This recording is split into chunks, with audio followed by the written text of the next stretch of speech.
Why did Abraha hated the Kaaba so much that he marched with a huge army of 60,000 soldiers to destroy it?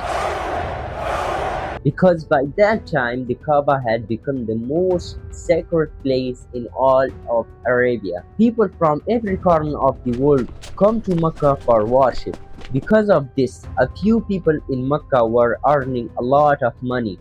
Abraha was filled with jealousy and anger. He couldn't tolerate the fact that these poor people of Makkah, who had no king, no government, had become the center of the entire Arab world. So before attacking, Abraha decided to build something that could replace the Kaaba.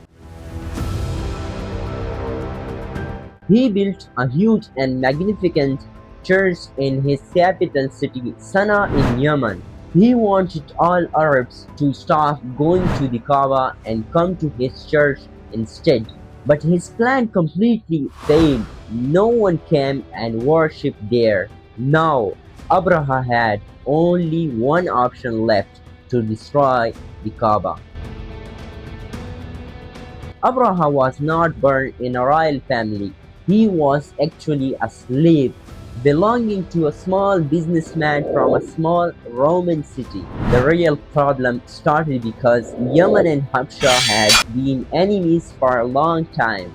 Yemen was dominated by Jews, while Habsha was a Christian country, so war is inevitable. First, the Jews attacked and caused great destruction in Christian regions. This made the Roman Empire very angry. The Romans decided to help their Christian brothers in Habsha. They sent an army and ended the Jewish rule in Yemen forever. To lead this army, they sent one of their own slave, Abraha. With an army of 100,000 soldiers, Abraha won the war and destroyed the Jewish kingdom. After this great victory, Abraha became very powerful. He even separated Yemen from Habsha, declaring it his own kingdom. The king of Habsha got furious and sent another army against him. But this time, the new army killed its own general, joined Abraha's side, and accepted him as their leader. From that moment, Abraha becomes one of the most powerful rulers in Arabia. Every year, thousands of Arabs come to Mecca for the Hajj around the Kaaba. Abraha thought, what's so special about it? I will build something even greater. So he built a magnificent church in his capital city, decorated with diamond, gold, and jewels. It was the most beautiful and luxurious building ever made in Arabia. But still, no one came to pray there. Everyone continued to visit the Kaaba. After spending so much money and effort, Abraha's project failed badly. Now he had only one goal left: to destroy the Kaaba once and for all. He gathered an army of 16,000 soldiers and began marching toward Mecca. When Abraha reached near Mecca, he sent message to meet the chief of Mecca, Abdul Muttalib, the grandfather of the Prophet Muhammad, peace be upon him. When Abdul Muttalib came to see him, Abraha told him that his soldiers had taken some of his camels. Abdul Muttalib requested Abraha to return his camels. Abraha laughed and said, I thought you were a brave and wise man. I am here to destroy your holy place, and you are only worried about your camels. Abdul Muttalib calmly replied, I am the owner of my camels. The house Kaaba has its own honor. He will protect it. Then Abdul Muttalib added, remember, no one in history has ever been able to harm this house, and no one ever will. The next morning, Abraha gave the command to attack Kaaba. but his elephant refused to move. No matter how hard they tried, it would not take a single step forward to the Kaaba.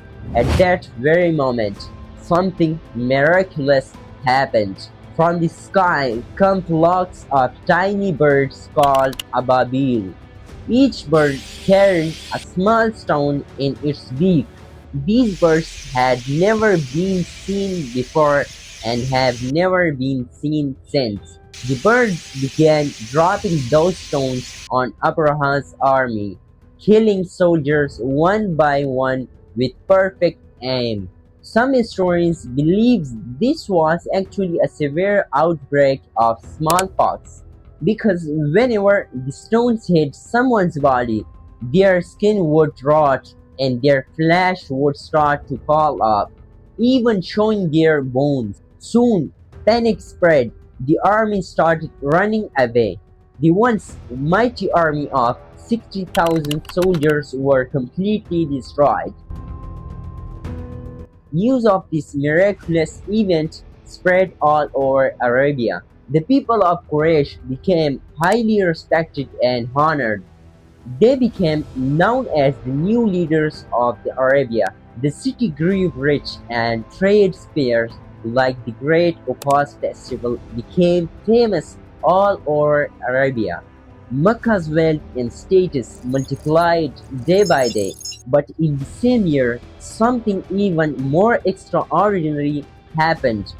In Iran, the great temple fire that had been burning for thousands of years suddenly went out, and on that very same day in Mecca, a baby boy was born, a child who would change the world forever. His name was Muhammad sallallahu alaihi wasallam. Subscribe.